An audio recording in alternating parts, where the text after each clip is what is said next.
Edhe pse çdo fëmijë meriton të jetë për prindërve të marrë dashuri që nga ardha në jetë, disa prej tyre nuk e kanë të njëjtin fat. Ngjashëm ndodhi edhe me disa prej fëmijëve të lindur brenda vitit 2025.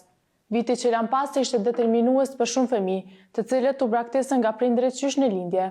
Jo të gjithë fëmijët të cilët lindën në kuadër të qendrës klinike universitare të Kosovës u morën nga prindërit për t'u ofruar më pas ngrohtësi e dashuri. Sipas të dhënave nga klinika e neonatologjisë, gjatë vitit 2025 ishin 31 raste të prindërve, të cilët u deklaruan se nuk duan të përkujdesen për foshnjët e tyre. Mirëpo pas bisedave të bëra mes punëtorëve social dhe këtyre prindërve, është arritur që 19 nga këto foshnja të ribashkohen me prindërit biologjik.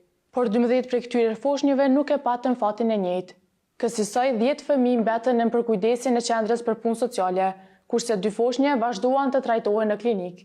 Për këto foshnje nuk ekziston ndonjë protokoll i veçantë, kjo sepse prindërit pas lindjes së fëmijës deklarojnë që nuk duan të përkujdesen për të. Në këto raste foshnja dërgohet menjëherë tek njësia e veçantë e dedikuar për ta, dhe përkujdesja ndaj tyre vazhdon nga stafi që është përgjegjës për këtë njësi. Në përgjigjet e dhëna për lajmin net nga klinika neonatologjisë, është bërë ditur se nga 5 vitet e fundit, numri më i madh i foshnjeve të braktisura ishte në vitin 2022, ku gjithsej 40 foshnje ishin braktisur, ndërsa numri më i vogël ishte në vitin 2023 me 25 foshnje të braktisura. Ndërkaq në vitin 2020 janë regjistruar gjithsej 39 foshnje të braktisura. Gjatë vitit 2021 dhe 2024, numri i foshnjave të braktisura ishte 37. Në lidhje me arsyet se pse ndodhin rastet e braktisjeve, klinika është përgjigjur duke thënë se ne si institucion shëndetësor i ofrojmë kujdes kur ka nevojë për ndonjë tretman dhe nuk kemi raporte të tilla nga institucionet sociale lidhur me arsyet. Sa i përket kohës së qëndrimit, ata theksuan se ajo varet nga gjendja shëndetësore e foshnjës, duke shtuar se nëse ata janë në trajtimin mjekësor, atëherë dhe qëndrimi i tyre zgjat më shumë. Kjo mund të marrë kohë me javë ose muaj, por mund të varet edhe nga koha deri kur qendra për punë sociale të sigurojë një familje strehuese.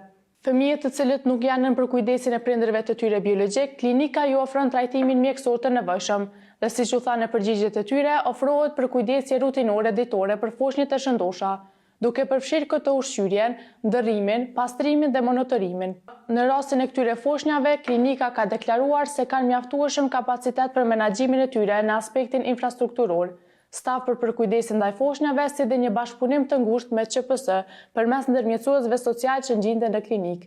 Sipas të dhënave të marrura nga klinika, numri i foshnjeve të gjinisë femërore ishte 16, ndërsa të gjinisë mashkullore 15 fëmijë. Kësaj për çdo vit fëmijë të shumë braktisen në Kosovë, duke ja vështirësuar jetën e duke ja pamundsuar që të jenë për krah atyre që vendosen të sjellin në jetë. Shumë shpesh ndër arsyet bazë për këto braktisje, shumë prej tyre prindërve kanë deklaruar se janë çështje ekonomike, probleme emocionale dhe mosdakordimi në mes dy palëve për të rritur këta fëmijë. Raste të shpeshta ka pasur ku problem ka qenë edhe mosha e dy personave të cilët zgjodhen të lidhen, e më pas ndodhi edhe shtatzani.